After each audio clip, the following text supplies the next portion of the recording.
Hi everyone! Welcome back to another episode of Starting Out, a podcast where we share our stories of starting out in this great big world. We talk about our highlights, trials and tribulations, and lessons we've learned along the way. So, as you are starting your journey, we hope you can learn from us. So, Cor, what's the topic for today? We would like to start off with Happy New Year. Happy New Year! New Year, new me! Okay, well, we just want to start off with saying Happy New Year. And as always on the Starting Out podcast, it definitely wouldn't feel like one of our episodes if we didn't reflect on something, either talk about what happened or even thinking ahead in the future to 2022 right now to really come up with our intentions. So in today's episode, we will be reflecting on all of the lessons as well as the wins from 2021.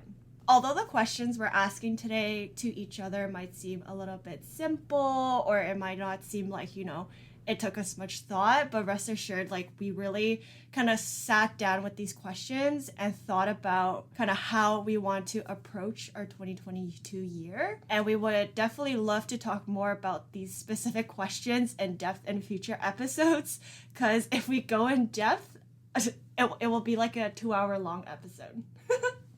I know, we need to really stop with the lifetime specials with our updates and our reflections. Yeah, so I guess to start the new year off on the right foot, we will be sharing our vision boards basically at the very end of this episode. So just to begin, I'm just going to start by asking you a question, Anika. What went well for you last year, both professionally and personally? Yeah, I just wanted to say Happy New Year to everybody as well. I feel like 2021, there was a lot to be proud of and to really celebrate.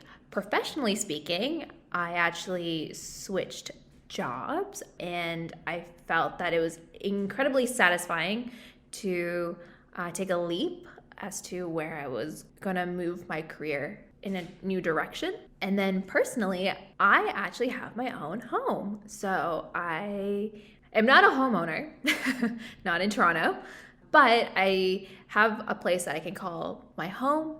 And with that being said, I actually saw a lot of friends this year, and that makes me very, very happy. So I feel like those were two of the things that went well. What went well for you, Karina? I love to hear that. Things are definitely looking really bright right off the bat, off of January, so I'm very proud of you. For me, I would say professionally, what went really well last year was, like you all know, all of our listeners, because we definitely talked about this, is I went back to school for nursing, and it's definitely something that I'm super passionate about. So I'm just really happy that things are going well and that I've actually really see myself settling into this role right now. And personally, I am really grateful and thankful for my health. I was really able to be physically active, go hiking.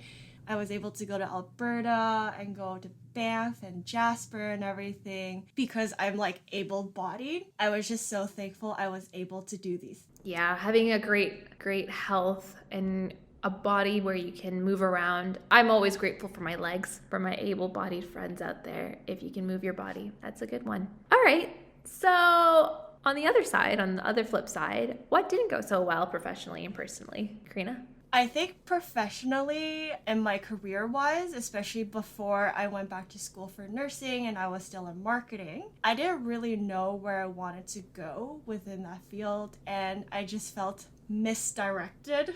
And I felt a little bit lost. It was more so like I didn't have a mentor and I just didn't have a career plan, whether it was a half-year plan or a 1-year plan for me to kind of see what else is out there for me. So that's why I felt a little lost and unsure in terms of professionally. And I think personally, many times I felt that I swayed too much in one direction. A lot of the times I felt that I took on the approach of all or nothing. So this is really great in terms of, being in school right now where I could really power through a week of really hard exams, tests, and lots of reading. So it's really give it my all and then I'll take a break on the weekend. But I find that especially putting this aspect into different components of my personal life, especially with maintaining friendships. A lot of the time, like our listeners know and like we know, it's not really like, oh, I'll text someone once and we'll text them again for like the next year. It's not really how we maintain friendships like that.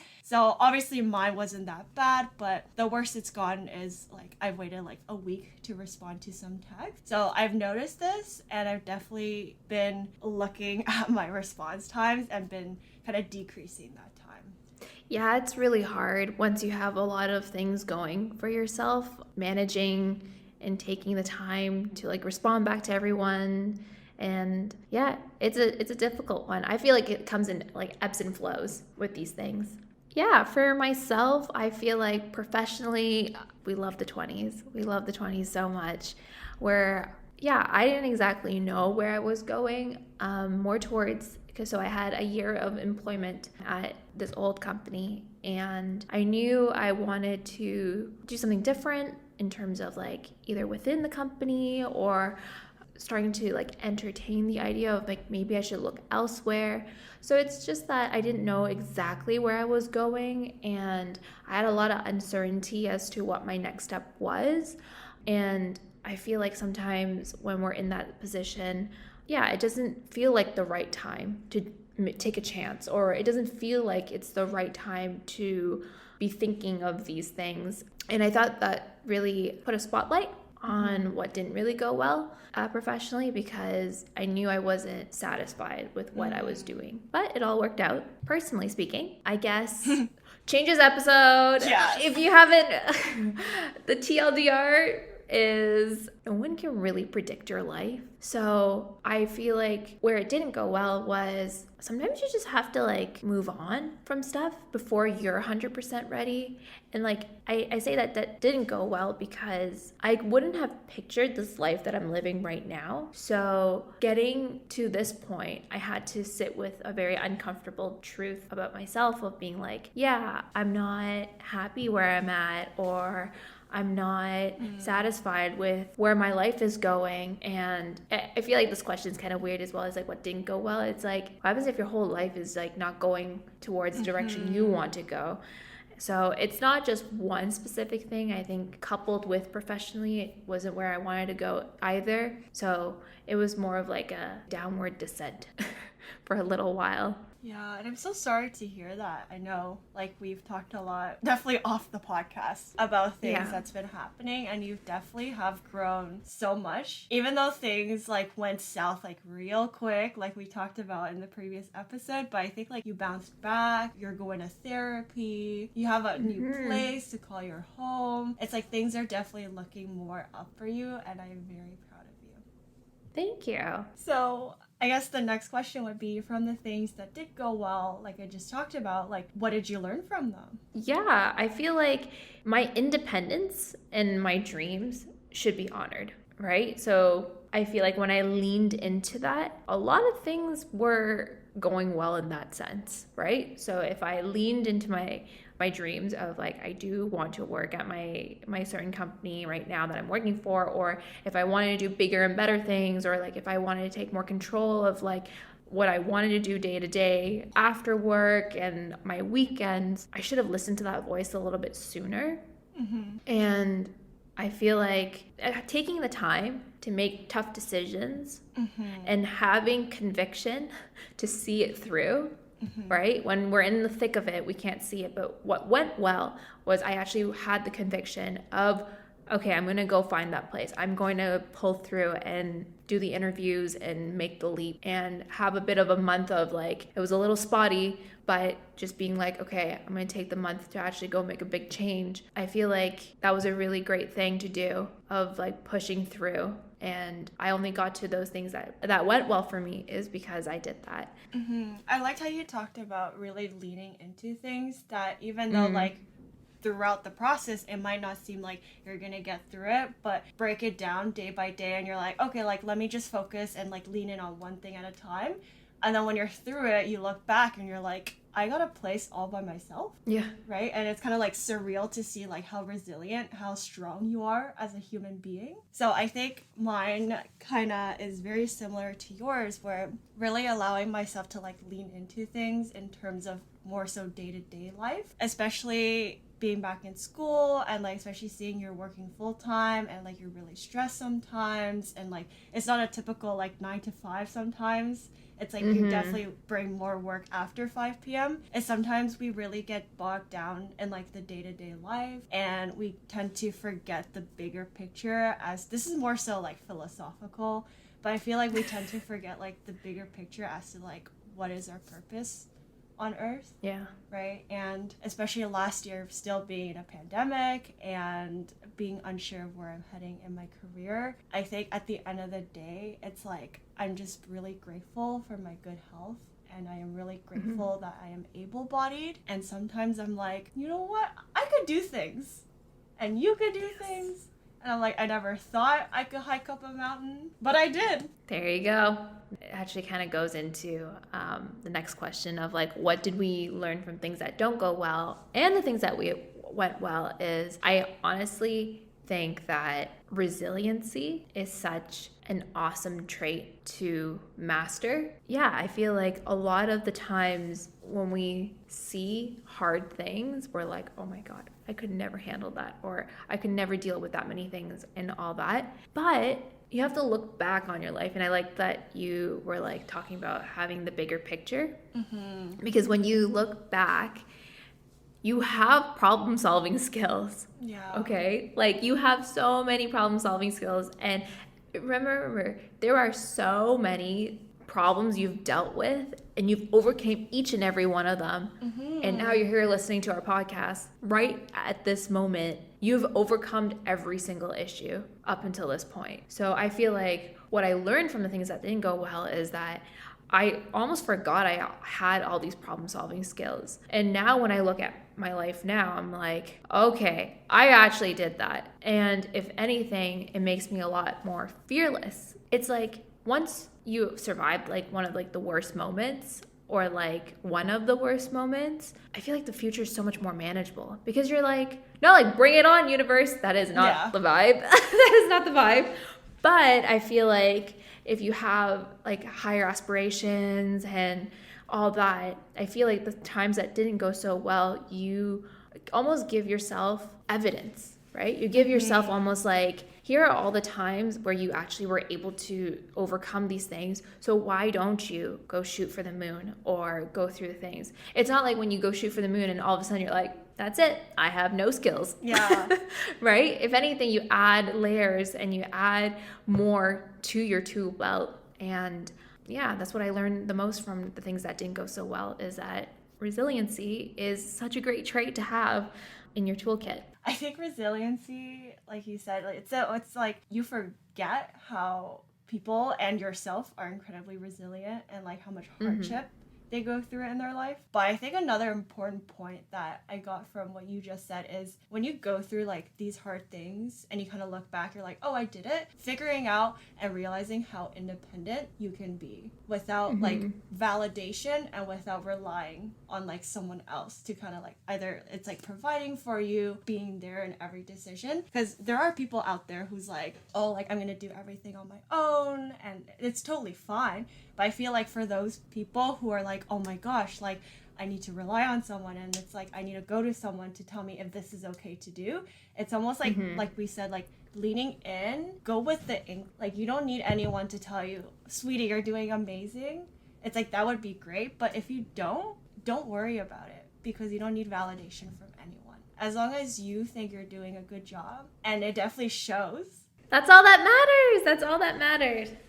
I think my all or nothing attitude is good, but like I said, only for certain contexts and scenarios.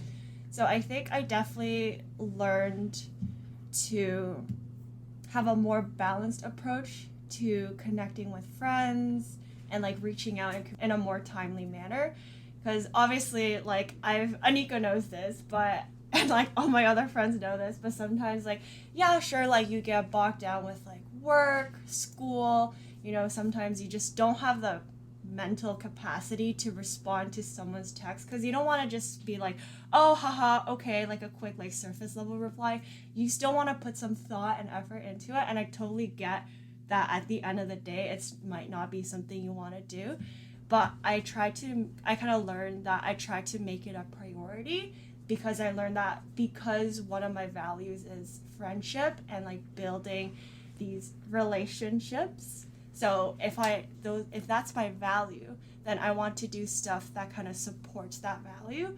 And it's like even as simple as the first 30 minutes you wake up, make sure that like I at least respond to the text that I get the night before, so it doesn't drag on to the night. Yeah, prioritizing your time to align with your values is such a good skill to start, not even to start mastering, but just to foster within yourself of being like, okay, what do I value the most? And how do I keep prioritizing my time towards these things? Because at the end of the day, when you are 95, hopefully you make it till then, you want to be like, it's not like, yeah, I really valued scrolling on TikTok for 700 hours and never responding to my friends, so they never came to my wedding. You know what I mean?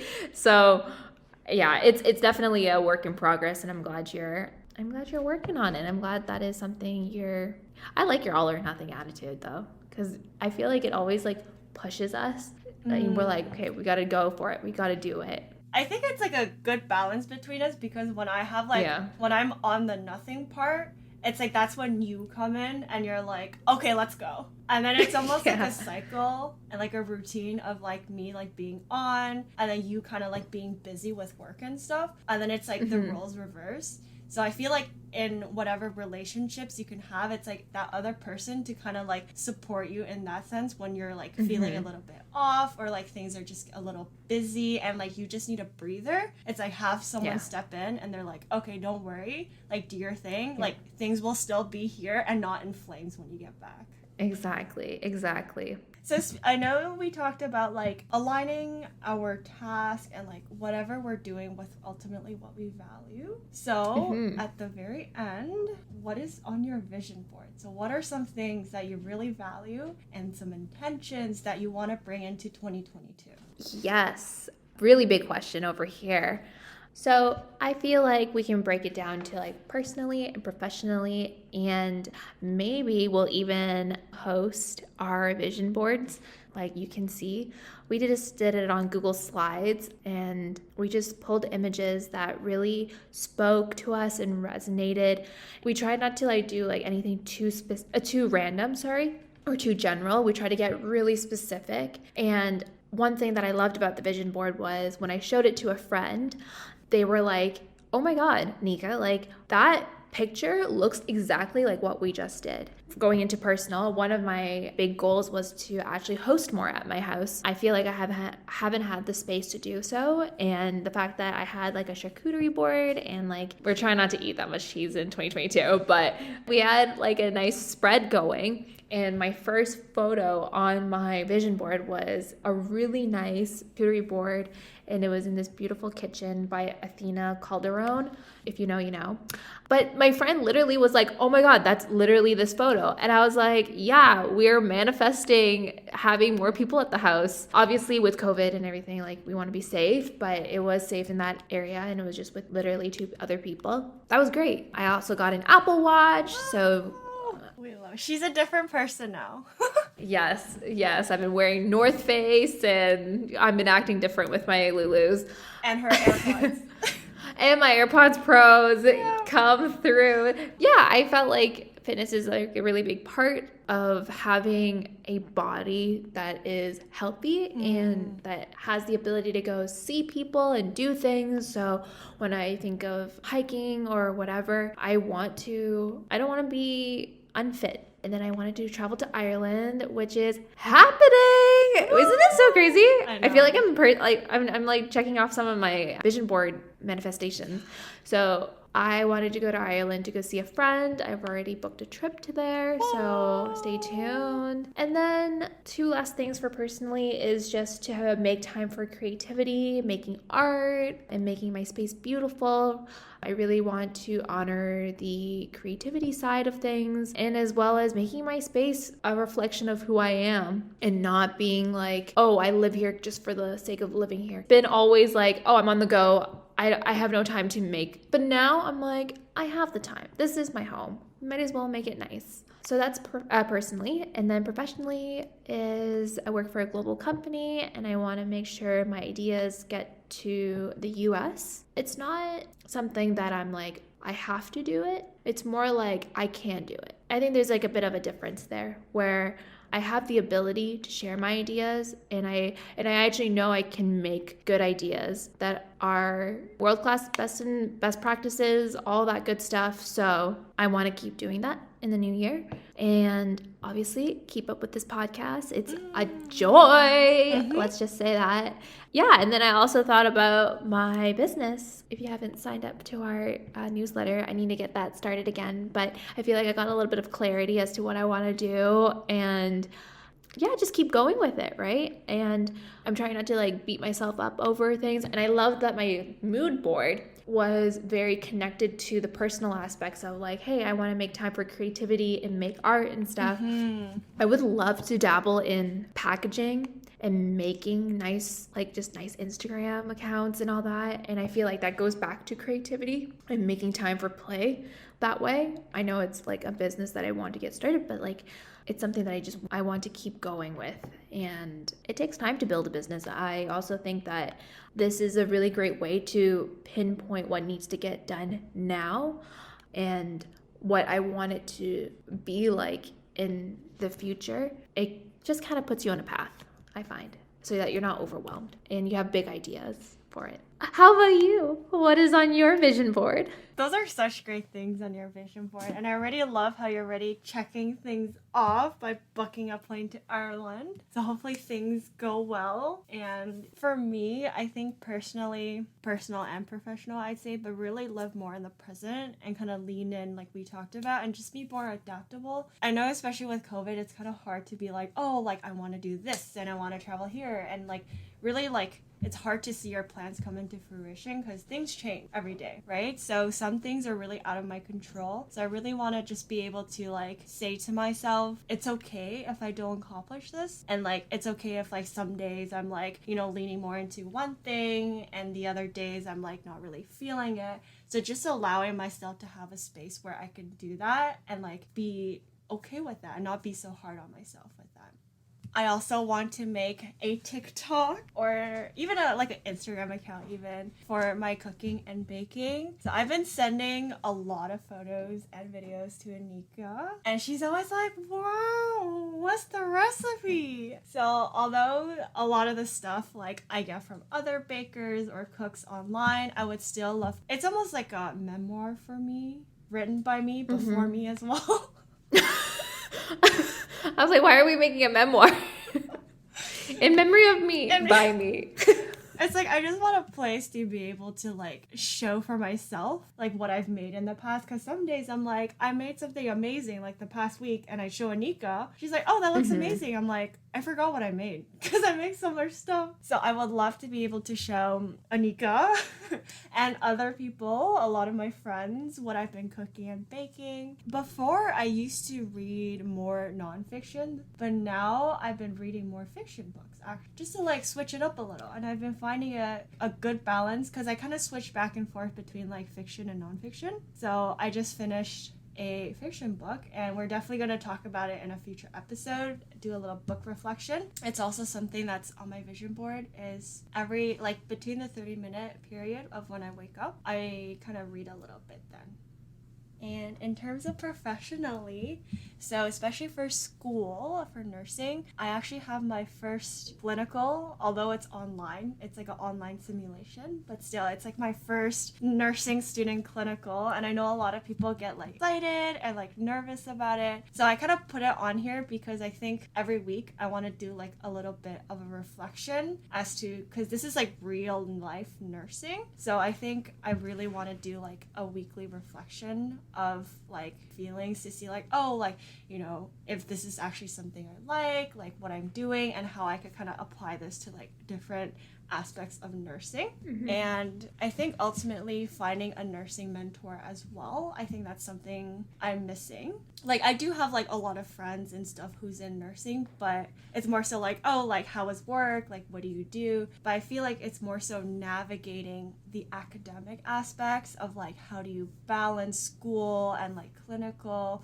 Even if it's like an upper year, like a third or fourth year student, I would love to like find that and like reach out to them on LinkedIn. Tying into that as well is maybe wanting to do some research, perhaps. You're a real science student now. Ooh. Yeah, so I've never done it before. I know so many people who've had like summer research positions. So really kind of reaching out to my networks to see if there's anyone they know who's perhaps taking on students. And even though it might be hard because you need experience to get experience, I don't have experience right now in research, but I feel like I have a lot of like business skills that I could really like translate over to this field. Yeah, you never have no experience on anything. You can, there's always, let me say it, transferable skills, sweetie. We all have transferable skills. It's how you market yourself that you can get to there. I love your vision board. I feel like this is such a great exercise to get to know your friends better. If anything, I also asked my other friends to do it, and I feel like it is such a good way to see what your friends are thinking about. And also, I feel like once you say it, you're very intentional and clear as to what you want. So the opportunities for you to go check off some of these stuff is so much greater now because you've spoken into existence. You're able to see the opportunities in real life. So I am ready for when you make an Instagram account and follow me on it, and I am ready to see all the things that you've cooked and baked and all that stuff, and as well as your professional stuff with nursing. It's very exciting. I feel like you're living a different life, and it's so awesome to be a part of like that journey. So that was our vision boards. We would love for you to come back, and when we do our 6-month check-in, you and I will reflect on what we have done and where we're at and where we're going with things. Personally, we would love to hear what your vision board looks like, and what things that you are manifesting for 2022. I would like to also say that Ashley Graham, she's like the model that is about to have twins, and she's like a Sports Illustrated, super, super cool lady. And she had a very lovely YouTube video about her vision board as well. And it was so awesome to hear that, like, just because you put it on your vision board doesn't mean you need to like get everything that year, right? That's why we like to have these check-ins, and maybe even like at the end of the year we'll actually check in for real to be like, okay, this is what has been accomplished. Because I remembered her saying that, hey, I want to be on Sports Illustrated, and it took her 4 years to get to that goal. So I would even say keep all your vision boards, because things that you've placed in the years prior might actually come to fruition. So with that also being said, be careful what you wish for. Actually think about it, actually sit with it, and be intentional. Be intentional. Our intention is to keep making podcast episodes, so we will catch you on the next one. We're so excited to be back. It's going to be a great year. Let's get it. We'll see you on the next one. Bye. Bye. You have just been listening to the Starting Out podcast. If you liked today's episode, please make sure to rate and like the show. Also, leave us a review. It helps us a lot. To never miss an episode, please subscribe and turn on notifications. We love to hear from you. So if you want to chat with us, tweet us at Starting Out Pod. Links are in the description. As always, we are so excited for you to start out on your journey, all while listening to ours. See you in the next one.